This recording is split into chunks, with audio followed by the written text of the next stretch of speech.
Jadi kali ini aku mau bahas novel Cantik Itu Luka karya Eka Kurniawan. Sebuah kisah yang penuh ironi dan magis dikemas dengan gaya pencitraan yang tak biasa. Novel Cantik Itu Luka pertama kali terbit pada tahun 2002 dan menjadi karya debut Eka Kurniawan yang langsung menarik perhatian pembaca, baik di dalam maupun luar negeri. Buku ini mengusung genre realisme magis yang kerap disanding dengan karya Gabriela Garcia Marquez.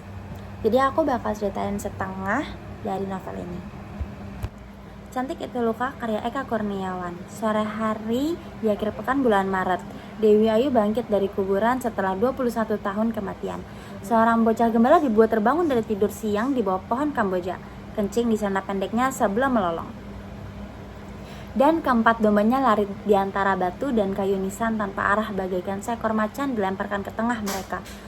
Semuanya berawal dari kegaduhan di kuburan tua, dengan nisan tanpa nama dan rumput setinggi lutut. Tapi semua orang bisa mengenalnya sebagai kuburan Dewi Ayu. Ia mati pada umur 52 tahun. Hidup lagi setelah 21 tahun mati. Dan kini hingga seterusnya tak ada orang yang tahu bagaimana menghitung umurnya. Orang-orang dari kampung sekitar pemakaman datang ke kuburan tersebut begitu si bocah gembala memberitahu. Mereka bergombol di balik belukar ceri dan jarak dan di kebun pisang sambil menggulung ujung sarung, menggendong anak, menenteng sapu lidi, dan bahkan berpelepotan lumpur sawah. Tak seorang pun berani mendekat, hanya mendengarkan kegaduhan dari kuburan tua itu bagaikan mengelilingi tukang obat sebagaimana sering mereka lakukan di depan pasar setiap hari Senin. Menikmatinya penuh ketakjuban, tak peduli itu merupakan horor yang menakutkan seandainya mereka sendirian saja. Bahkan mereka berharap sedikit keajaiban daripada sekadar kegaduhan kuburan tua. Sebab perempuan di dalam tanah itu pernah menjadi pelacur orang-orang Jepang sejak masa perang, dan para kiai selalu bilang bahwa orang-orang berlepotan dosa pasti memperoleh siksa kubur. Kegaduhan itu pasti berasal dari campur malaikat penyiksa, dan mereka tanpa bosan dan berharap sedikit keajaiban lain. Keajaiban ia datang dalam bentuknya yang paling fantastis. Kuburan tua itu bergoyang, retak, dan tanahnya berhamburan, bagaikan ditiup dari bawah, menimbulkan badai dan gempa kecil dengan rumput dan nisan melayang, dan di balik hujan tanah yang bagaikan tirai itu sosok si perempuan tua berdiri dengan sikap jengkel yang kikuk. Masih terbungkus kain kafan seolah ia dan kain kafannya dikubur semalam saja.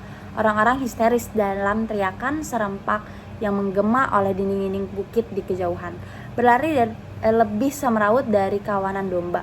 Seorang perempuan melemparkan bayinya ke semak-semak, dan seorang ayah menggendong batang pisang. Dua orang lelaki terposok di dalam parit, yang lainnya tak sadarkan diri di pinggir jalan, dan yang lainnya lagi berlari 15 km tanpa henti. Menyiksa itu semua, Dewi Ayu hanya terbatuk-batuk dan terpakau menemukan dirinya di tengah-tengah kuburannya. Ia telah melepas 2 ikatan teratas kain kafan dan melepaskan 2 ikatan lagi di bagian kaki untuk membebaskan berjalan. Rambutnya telah tumbuh secara ajaib, sehingga ketika ia mengeluarkannya dari selimut kain mori itu, mereka berkibaran diterpa angin sore, menyapu tanah seperti lumput berwarna hitam menyilau di dalam sungai. Wajahnya putih cemerlang, meskipun kulitnya keriput, dengan mata yang begitu hidup dari dalam rongganya menatap orang-orang yang bergelomboran di balik belukar, sebelum separah dari mereka melarikan diri dan separuh yang lain tak sadarkan diri. Ia mengomel entah pada siapa bahwa orang-orang telah berbuat jahat menguburnya hidup-hidup. Hal pertama yang ia ingin adalah bayinya, yang tentu saja bukan lagi seorang bayi. 21 tahun lalu, ia mati 12 hari setelah melahirkan seorang bayi perempuan buruk rupa. Begitu buruk rupanya sehingga dukun bayi yang membantunya merasa tak yakin itu seorang bayi, dan berpikir itu songgok tai. Sebab lubang keluar bayi dan tainya hanya terpisah 2 cm saja. Tapi si bayi menggeliat, tersenyum, dan akhirnya si dukun bayi percaya ia memang bayi, bukan tai, dan berkata pada si ibu yang tergeletak di atas tempat tidur, tak berdaya dan tak berharap melihat bayinya, bahwa bayi itu sudah lahir dan sehat, tampak ramah. Ia perempuan kan? Tanya Dewi. Ya, kata si dukun bayi, seperti 3 bayi sebelumnya. 4 anak perempuan, semuanya cantik. Seharusnya aku punya tempat pelacuran sendiri, kata Dewi Ayu dengan nada jengkel yang sempurna. Katakan padaku, secantik apa si bungsu ini? Si bayi terbungkus rapat oleh belitan kain dalam gendongan si dukun bayi. Kini mulai menangis dan meronta. Seorang perempuan keluar masuk kamar, mengambil kain-kain kotor penuh darah, membuang ari-ari. Selama itu si dukun bayi tak menjawab pertanyaannya, sebab ia tak mungkin mengatakan bayi yang merupai onggokan tai hitam itu sebagai bayi yang cantik. Mencoba mengabaikan pertanyaan itu, ia berkata, kau perempuan tua, aku tak yakin kau bisa menyusui bayimu. Itu benar, sudah habis oleh 3 orang sebelumnya dan ratusan lelaki. 172 lelaki, yang paling tua berumur 92 tahun, yang paling muda berumur 12 tahun. Seminggu setelah disunat, aku mengingat semuanya dengan baik. Si bayi kembali menangis. Si dukun bayi berkata bahwa ini harus menemukan ibu susu untuk si kecil itu. Jika tak ada, ia harus mencari susu sapi, susu anjing, atau susu tikus sekalipun. Ya, pergilah, kata Dewi Ayu, gadis kecil yang malang, kata si dukun bayi sambil memandang wajah si bayi yang menyedihkan. Ia bahkan tak mampu mendeskripsikannya, halnya membayangkannya sebagai monster kutukan neraka. Seluruh tubuh bayi itu hitam, legam, seperti terbakar hidup-hidup, dengan bentuk yang tak menyerupai apapun. Ia, misalnya, tak begitu yakin bahwa hidung bayi itu adalah hidung, sebab itu lebih menyerupai colokan listrik daripada hidung yang dikenalnya sejak kecil. Dan mulutnya mengingat orang pada lubang celengan babi, dan telinganya menyerupai gagang panci. Ia yakin tak ada makhluk di dunia yang lebih buruk rupa daripada si kecil malang itu. Dan seandainya ia Tuhan, tampaknya ia lebih berharap membunuh bayi itu daripada membiarkannya hidup. Dunia akan menjati tanpa ampun. Bayi yang malang, kata si dukun bayi lagi, sebelum mencari seseorang untuk menyelesainya. Ya, bayi yang malang, kata Dewi Ayu sambil menggeliat di atas tempat tidur. Segala hal telah kulakukan untuk mencoba membunuhnya. Seharusnya aku telan sebutir granat dan meledakannya dalam perut. Si kecil yang malang seperti para penjahat. Orang-orang malang juga susah mati. Pada awalnya, si dukun bayi mencoba menyembunyikan wajah bayi itu dari siapapun, termasuk perempuan tetangga yang berdatangan. Tapi ketika ia berkata bahwa ia memerlukan susu bagi si bayi, orang-orang itu berebutan ingin melihat si bayi. Bagi siapapun yang mengenal Dewi Ayu, adalah selalu menyenangkan melihat bayi-bayi perempuan mungil yang dilahirkannya. Si dukun bayi tampak tak nutup wajah si bayi. Namun ketika mereka telah melihatnya dan menjerit dalam horor yang tak pernah mereka hadapi sebelumnya, si dukun bayi tersenyum dan mengingatkan mereka bahwa ia telah berusaha untuk tidak memperlihatkan wajah neraka itu. Mereka masih berdiri setelah pekikan sesaat itu, dengan wajah-wajah idiot kehilangan ingatan. Sebelum si dukun bayi segera pergi. Semestinya ia dibunuh saja, kata seorang perempuan yang pertama terbebas dari amnesia mendadak itu. Aku sudah mencobanya, kata Dewi Ayu bersamaan dengan kemunculannya. Ia hanya mengenakan daster kusut dan kain yang melilit pinggangnya. Rambutnya tampak kacau sekali, serupa orang yang bebas dari pertarungan dengan benteng. Orang-orang yang memandanginya iba. Ia cantik kan, kata Dewi Ayu. Ya, tak ada kutukan lebih mengerikan daripada mengeluarkan bayi-bayi perempuan cantik di dunia laki-laki yang mesum seperti anjing di musim kawin. Tak seorang pun menanggapi kecuali memandangnya masih dengan iba atas dusta tentang gadis kecil yang cantik itu. Rosina, si gadis gunung bisu yang telah melayani Dewi Ayu selama bertahun-tahun, menggiring perempuan itu ke kamar mandi. Ia telah menyediakan air hangat di bak, dan di sanalah Dewi Ayu berendam bersama sabun wangi bersulfur dibantu si gadis bisu yang mengeramasi rambutnya dengan minyak lidah buaya.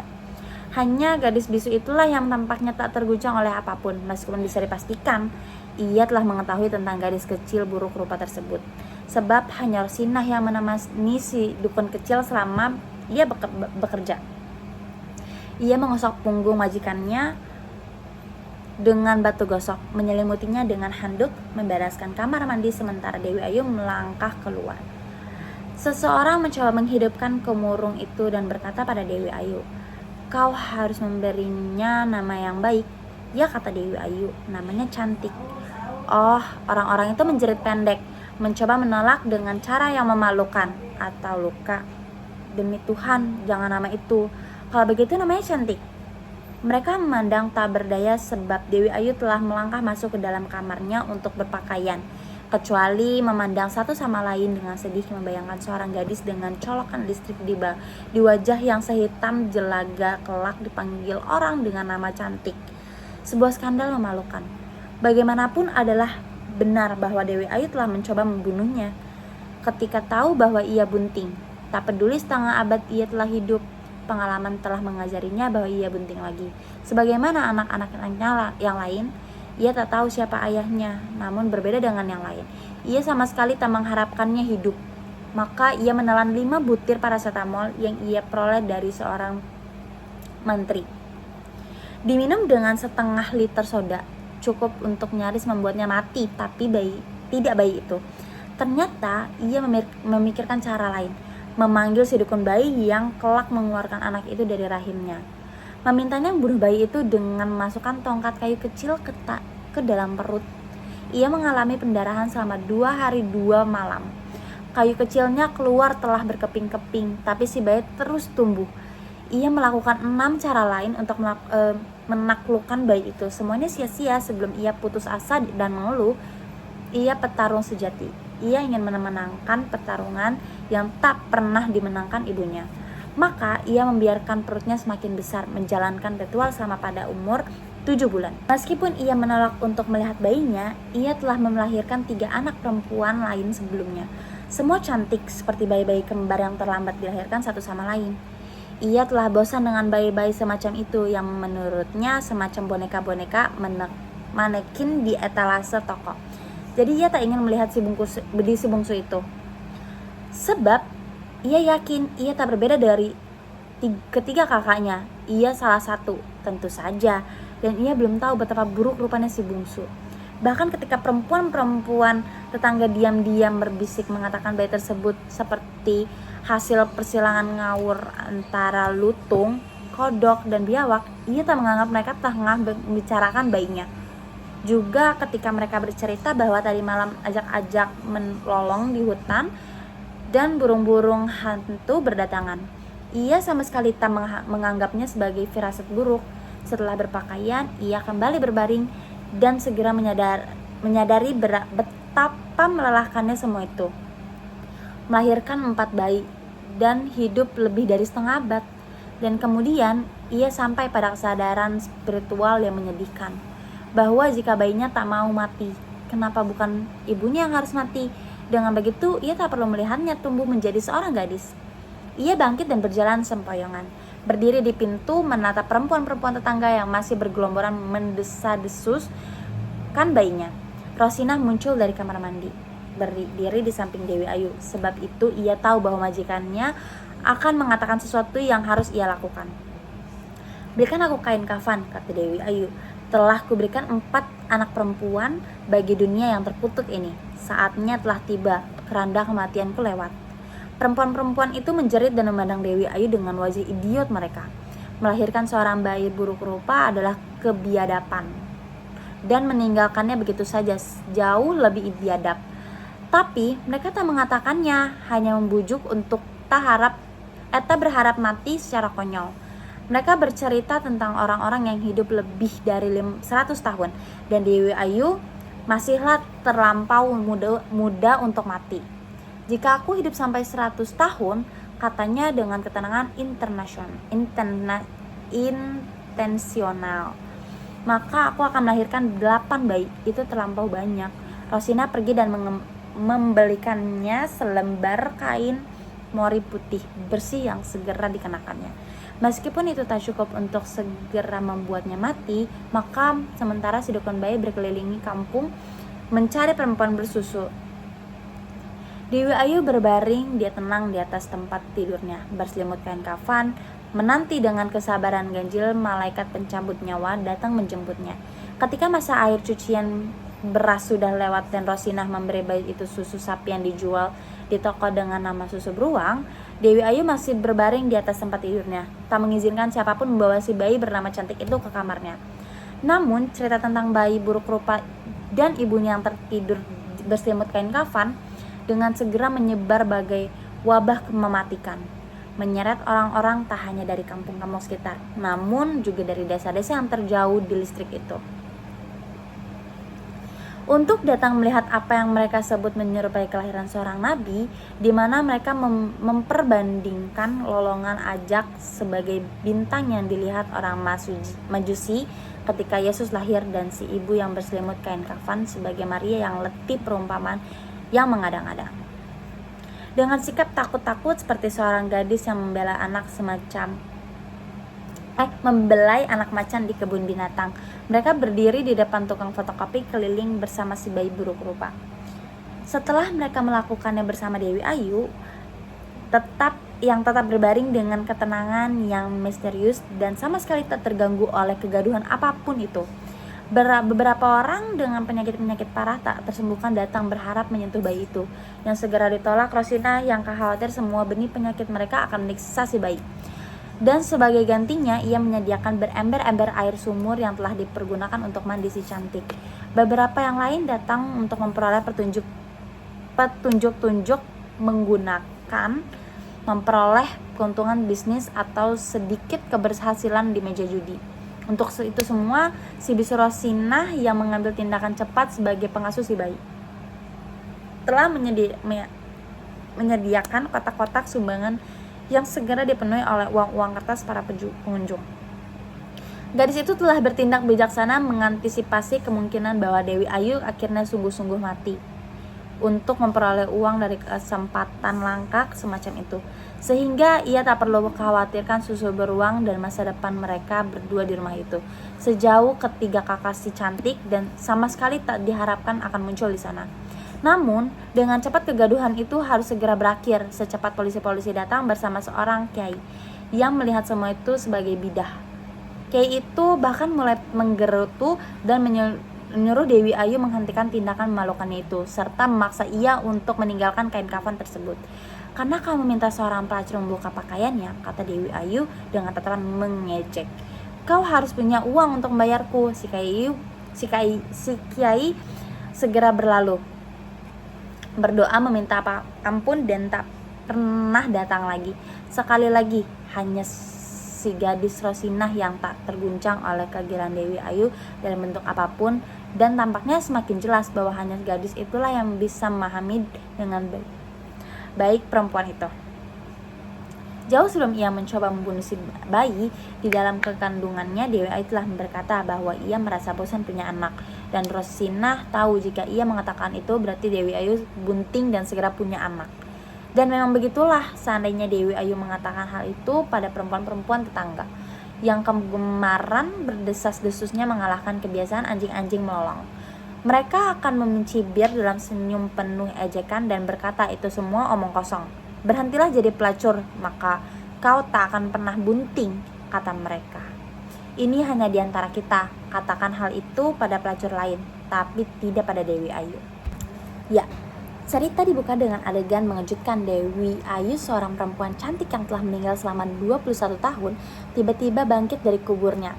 Dari sinilah kisah keluarga Dewi Ayu diceritakan dengan latar belakang sejarah Indonesia, dari masa penjajahan Belanda, kemerdekaan, hingga masa Orde Baru. Dewi Ayu yang dipaksa menjadi pelacur saat penjajahan Jepang memiliki 4 anak perempuan. Hidup mereka penuh luka, trauma, dan nasib tragis yang seolah diwariskan dari generasi ke generasi. Salah satu anaknya yang dinamai Cantik justru lahir sangat buruk rupa. Inilah simbol ironi dari kecantikan itu tersendiri. Cantik itu luka mengangkat tema besar patriarki, kolonialisme, seksualitas, kekerasan, dan trauma. Eka Kurniawan memadukan kenyataan pahit dengan unsur-unsur supranatural dan humor gelap. Gaya bahasanya padat, kadang kasar, tapi sangat puitis dan kuat secara emosional. Novel ini sangat berani dan tidak biasa. Eka mampu menyampaikan kritik sosial dan sejarah bangsa lewat alur yang kompleks itu.